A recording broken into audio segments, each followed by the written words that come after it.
आज एक बार फिर सभी को जय माता की। आज हम आपके लिए एक नया उपाय लेकर के आए हैं। बड़ा विचित्र उपाय, बहुत कारगर उपाय है ये। और उस उपाय को करने से हमको शारीरिक लाभ और चिंतन दूर होता है। चिंतन, क्योंकि चिंतन मनुष्य, जो व्यक्ति चिंता करता है, हाय ऐसा ना हो जाए, ये कहाँ से करूँगा, वो कहाँ से करूँगा, कहीं मेरे साथ ये सुविधा वो ना हो जाए, चिंता करके कोई फायदा नहीं। होना वही है जो विधि के विधान ने लिखा है। ये आप भी जानते हो, सब जानते हैं। लेकिन क्या होता है, उपाय को करने से जो बड़ा हादसा है वो छोटे हादसे में टल जाता है। तो इसीलिए समय समय पर उपाय करते रहो और अपने जीवन के अंदर मुस्कुराना, प्रसन्न रहना मत छोड़ो। कितना भी दुख आपके ऊपर आ जाए, हमेशा हंसते रहो, मुस्कुराते रहो। क्योंकि दुख भी कहेगा, यार मैं कितना परेशान कर रहा हूं, तब भी इसके मुस्कुराहट नहीं आ रही। ये व्यक्ति हंसता ही रहता है और हमेशा खुश रहता है। इतना दुख है इसको, तब भी खुश है ये, जबकि मैं इसको इतना परेशान कर रहा हूं। तो जैसे भक्ति के आगे भगवान हारा है ना, वैसे ही एक दिन दुख भी तुम्हारी मुस्कुराहट के आगे हार जाएगा और फीका पड़ जाएगा। मैं चैलेंज के साथ कहता हूं, हारेगा वो। देखो, महाभारत का युद्ध चल रहा है, दोनों तरफ सेनाएं खड़ी हैं। इधर दुर्योधन की सेना पांडवों की, और इस साइड में कौरवों की सेना है। सब दुख, भय, चिंतन, अब क्या होगा, अब क्या होगा, कितने मारे जाएंगे, क्या होगा, कल कोई बचे ना बचे, इस युद्ध का परिणाम क्या निकलेगा। और ऐसी स्थिति में भगवान कृष्ण अपनी बांसुरी निकाली और बांसुरी बजा रहा है, मुस्कुरा रहे हैं। अब इस देख के अर्जुन बड़ा विचित्र। अर्जुन बोला, गुरुजी ये भगवान ये क्या है, यहाँ युद्ध छिड़ने वाला और आप बांसुरी बजा रहे हैं।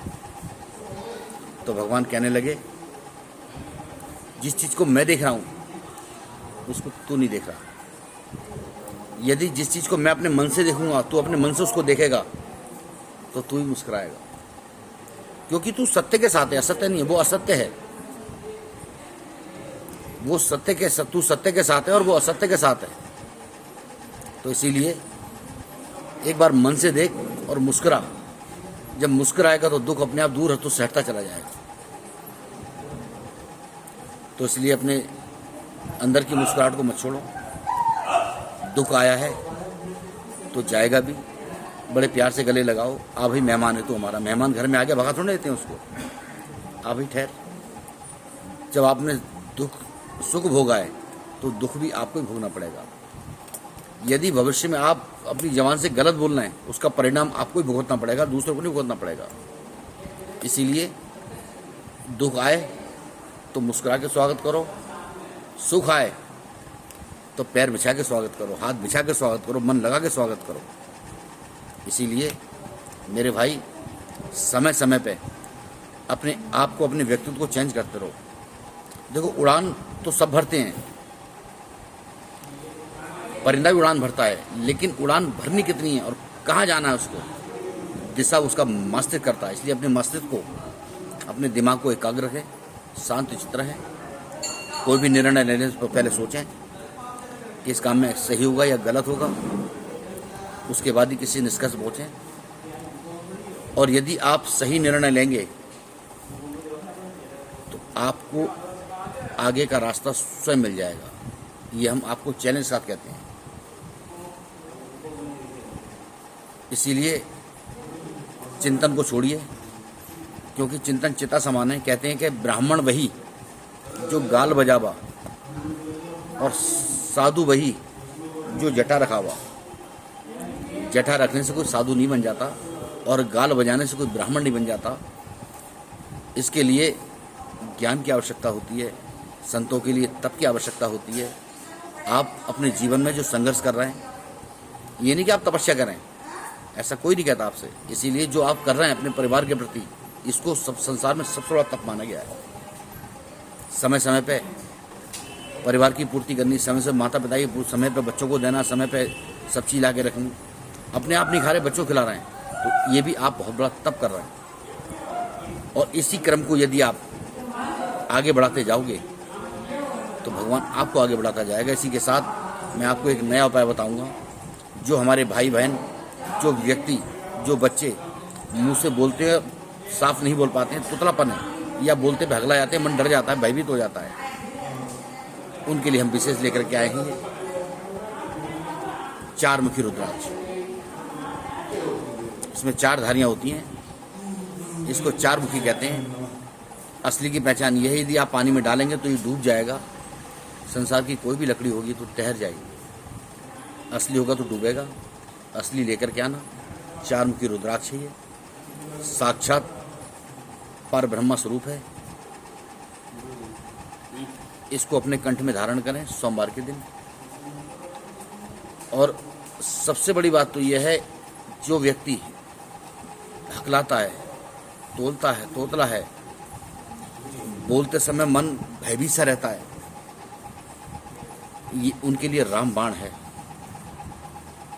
या जो व्यक्ति अपनी बुद्धि बिल्कुल रात को सोचते हैं, भूल जाते हैं मैंने क्या बोला क्या नहीं बोला, धीरे धीरे दिमाग डल होता चला जा रहा है, ये दिमाग एकाग्र भी करता है।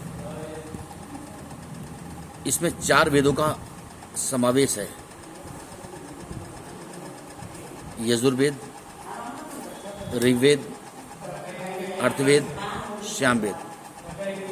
इसका वर्णन महाराज गुरु वेद व्यास जी ने भी अपने व्याख्यान किताब में लिखा हुआ है। ये बहुत इसका प्रमाण तीव्र है। ये भय, चिंतन, और सबसे बड़ी बात तो यह है, इस रुद्राक्ष को पहनने वाला व्यक्ति, हमारे भाग्य में 4 रेखाएं लिखी होती हैं, और चारों रेखा जिस व्यक्ति की व्यापार की खुल जाती हैं, वो व्यक्ति धीरूभाई अंबानी बन जाता है, क्योंकि हर तरफ से पैसा आता है। लेकिन हमारे भाग्य में एक ही रेखा खुली होती है, अधिकांश आपने देखा होगा। अब वो रेखा उत्तर की है, पूरब की है, इसको आप अपनी कुंडली में जांच करा के देख सकते हैं। और जो रेखा खुली है उस रेखा में आप व्यापार करते हैं तो आपको व्यापार में कोई पीछे नहीं हटा सकता, उसमें आप बनते चले जाएंगे। और हमारी एक रेखा भी जो खुली होती है व्यापार की, भाग्यवर्धक रेखा, उसमें भी हमारे बीच में रोड़े आते हैं। तो ये रेखाओं को भी खोलता है, हमारे भाग्य को उदय बनाता है, हमारी दिशाएं खोलता है। तो इसी के साथ साथ ये 4 मुखी रुद्राक्ष धारण करें, और 4 मुखी रुद्राक्ष धारण करने से आपकी दिशाएं खुलेंगी। इसमें शूद्र, वैश्य, ब्राह्मण और क्षत्रिय सभी का समावेश है। सभी का समावेश है, सभी का समावेश है इसके अंदर। 4 पुराण इसमें होते हैं। इसी तरह से आप इसको धारण कीजिए, और धारण करने के बाद आपको एक नया अनुभव मिलेगा। इसी के साथ मैं अपनी वाणी को विराम देता हूँ। अगर आपको वीडियो अच्छा लगे तो उसको लाइक करना, शेयर करना, सब्सक्राइब करना, और इस उपाय को जरूर करना आप, क्योंकि हमारी जो भाग्यवर्धक रेखाएं बंद हो जाती हैं, ये उनको खोलता है। जैसे आप किसी चीज़ का ढक्कन खोलते हैं, देसी खोलते हैं, कितनी अच्छी खुशबू आती है, तो इसको खोलने से आपका जीवन महक जाएगा। इसी के साथ मैं अपनी वाणी को विराम देता हूँ। जय माता दी, जय माँ भगवती।